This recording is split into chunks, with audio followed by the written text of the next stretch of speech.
Hello and welcome everyone. Last class में हम लोगों ने कवर किया था एस सर्कल। एस सर्कल में हमने सीखा था कि एस के साउंड के लिए पहले हम कॉन्सोनेंट का यूज़ करते थे, तो लास्ट चैप्टर में हमने सीखा था एस के साउंड के लिए आपको कैसे सर्कल का यूज़ करना है। ऐसे ही इस सेक्शन के अंदर हम लोग एस टी के साउंड के लिए एक लूप का यूज़ करेंगे। ठीक है, एस टी के साउंड के लिए क्या यूज़ करेंगे? एक लूप यूज़ करेंगे। जैसे हमने एस के साउंड के लिए एक सर्कल का यूज़ किया था, ये जो लूप रहेगा ये किस तरीके से बनेगा? जैसे अगर आपको कोई भी कॉन्सोनेंट है तो उसमें इस तरीके से एक छोटा लूप बनेगा, वो आपका एस टी को रिप्रेजेंट करेगा। अगर आपको किसी भी वर्ड में इनिशियली, मिडिल में या फाइनली एस टी का साउंड आता है, एस टी का साउंड आता है, तो उसके लिए आप इस तरीके का लूप यूज़ करेंगे। डायरेक्शंस जो रहेंगी, डायरेक्शंस सेम रहेंगी जो आपने पढ़ी थी एस सर्कल के अंदर। जैसे हमारे पास डिफरेंट कॉन्सोनेंट्स हैं, curve consonant, straight consonant and horizontal consonants, तो उसी में हमारे पास कर्व्स में क्या सीखा था हमने? कर्व्स में इनसाइड द कर्व आपका डायरेक्शन रहेगी, एस सर्कल में भी, इसमें भी।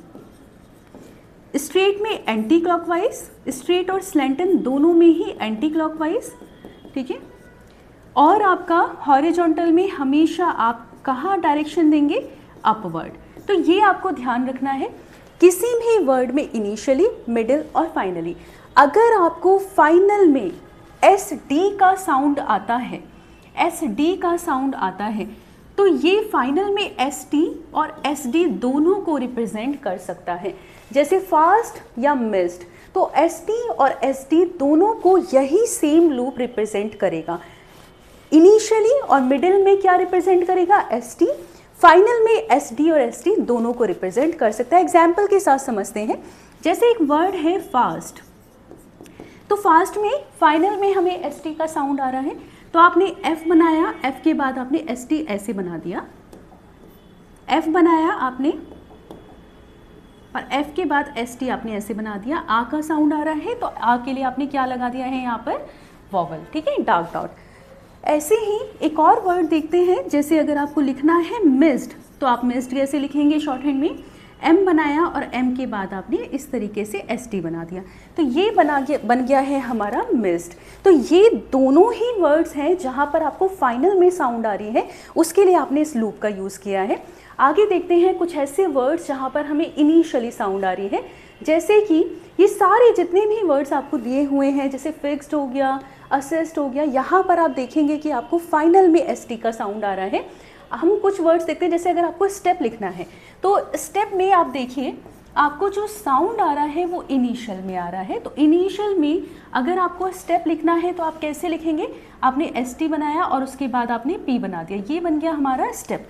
तो आपको ध्यान रखना है कि आपको इनिशियल साउंड आ रहा है, फाइनल साउंड आ रहा है, जहाँ पर भी जैसा भी साउंड आएगा उसके लिए वहाँ पर आप इस तरीके का एक लूप यूज़ करेंगे। ठीक है, यहाँ पर और एग्जाम्पल्स दिए हुए हैं, जैसे स्टेट हो गया, स्टेड हो गया।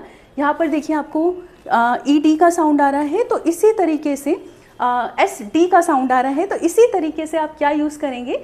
आप उसी तरीके से जहाँ पर आपको एस टी या एस डी का साउंड आ रहा है, एस डी फाइनल में, आप वहाँ पर लूप का यूज़ करेंगे। अब क्या है, एक मिड का एग्जाम्पल देख लेते हैं। जैसे अगर आपको लिखना है टेस्टिंग, तो टेस्टिंग आप कैसे लिखेंगे? यहाँ पर आपको मिडिल में साउंड आ रहा है एस टी का। ठीक है, तो मिडिल में अगर आपको एस टी का साउंड आएगा तो उसको कैसे बनाएंगे? आपने पहले लिख दिया टेस्ट, तो टेस्ट आपका ऐसे बन गया। ठीक है, ये बन गया आपका टेस्ट। उसके बाद एन जी का साउंड आ रहा है, तो यहाँ पर आपने एन जी लगा दिया, तो ये बन गया आपका टेस्टिंग। तो आपको ध्यान रखना है कि मिडिल में भी यूज़ हो सकता है, इनिशियल में भी और फाइनल में भी। आगे चलते हैं। अगर आपको किसी वर्ड के बाद, जैसे यहाँ पर पहला एग्जाम्पल दिया हुआ है लिस्ट, तो अगर किसी वर्ड के बाद एस टी के बाद एस का आपको साउंड आता है, ठीक है, तो वहाँ पर क्या करते हैं हम? एस टी के बाद अगर साउंड आ रहा है एस का, तो सेम डायरेक्शन में जहाँ पर आप एस टी का लूप बना रहे हैं वहीं पर सेम फ्लो में आप एस सर्कल बनाएंगे जैसे मैंने यहाँ पर बनाया है, ठीक है। तो आपको ध्यान रखना है कि सेम फ्लो में आप एस सर्कल बनाएंगे। जैसे आपने लिस्ट बनाया, लिस्ट के बाद सेम फ्लो में आप पेंसिल बिना उठाए एस सर्कल को बनाएंगे, ठीक है। यहाँ पर कुछ और भी एग्जाम्पल्स दिए हुए हैं, पोस्ट्स हो गया, टेस्ट्स हो गया, तो यहाँ पर इस तरीके से जो भी एग्जाम्पल्स दिए हुए हैं उनको आप प्रैक्टिस करेंगे।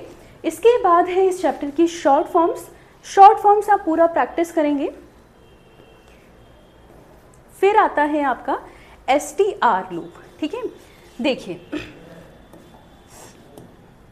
STR, अगर किसी भी वर्ड में एंड में STR का साउंड आएगा, जैसे मास्टर हो गया, पोस्टर हो गया, ठीक है, तो वहाँ पर हम क्या करते हैं, ST के लिए आप एक छोटे लूप का यूज़ करते हैं, STR के लिए बस ये थोड़ा बड़ा हो जाता है, ठीक है।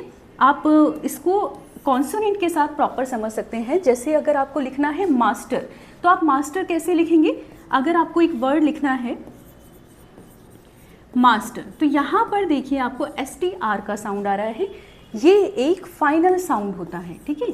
फाइनल में अगर आपको ये साउंड आएगा तो वहाँ पर आप ST से एक बड़ा लूप यूज़ करेंगे। जैसे आप अगर मास्टर बनाना है तो आप इस तरीके से मास्टर बनाएंगे, छोटा लूप ST को रिप्रेजेंट करेगा और बड़ा जो लूप है वो STR को रिप्रेजेंट करेगा। ये बन गया आपका मास्टर। अब यहाँ पर अगर आपको S सर्कल लगाना हो, अगर आपको लिखना हो मास्टर्स, तो मास्टर्स आप कैसे लिखेंगे, जैसे अभी आपने STR के अंदर सीखा था कि आपको सेम फ्लो में आपको लेकर के जाना है S सर्कल को, तो सेम इसके अंदर भी रहेगा। मास्टर्स लिखने के लिए आपने देखिए कैसे बनाया, STR बनाया और STR के फ्लो में आपको S सर्कल आगे रिप्रेजेंट करना है। ध्यान देना है एक सेक्शन के ऊपर जो मैं बता रही हूँ, जब हम ST बनाते हैं तो जो भी आपका कॉन्सोनेंट है उसका ऑलमोस्ट हाफ को कवर करता है ST लूप, ठीक है, हाफ को कवर करता है ST लूप, और STR जो होता है वो हाफ से थोड़ा ज़्यादा सेक्शन को कवर करता है। ये थोड़ा डिफरेंस है। STR थोड़ा सा बड़ा रहेगा, हमेशा STR बड़ा रहेगा और ST जो है वो लूप छोटा रहेगा। ये आपका डिफरेंस रहता है ST और STR में। STR फाइनल में लगता है, ST आपका मिडिल, इनिशियल और फाइनल तीनों में लगता है। यहाँ पर हमारा ये सेक्शन कवर होता है। यहाँ पर एग्जाम्पल्स आपको दिए हुए हैं, जैसे इन्वेस्टर्स, यहाँ पर S का एग्जाम्पल एंड में आपको दिया हुआ है। इन सारे एग्जाम्पल्स की आप प्रैक्टिस करेंगे। इसके बाद हमारा 32 एक्सरसाइज,